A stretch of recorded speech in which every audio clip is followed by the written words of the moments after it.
Le gaz vient de la fermentation des aliments.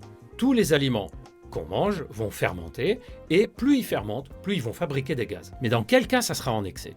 Dans 3 situations. Première situation, votre digestion est trop lente. Comme la digestion est ralentie, les aliments restent plus longtemps dans l'estomac et les intestins. Comme ils restent plus longtemps, ils ont plus de temps pour fermenter avant d'être évacués et donc ils ont plus de temps à fabriquer des gaz. Ça va arriver surtout si on a mal mâché, la mauvaise mastication, si on a eu un repas trop copieux.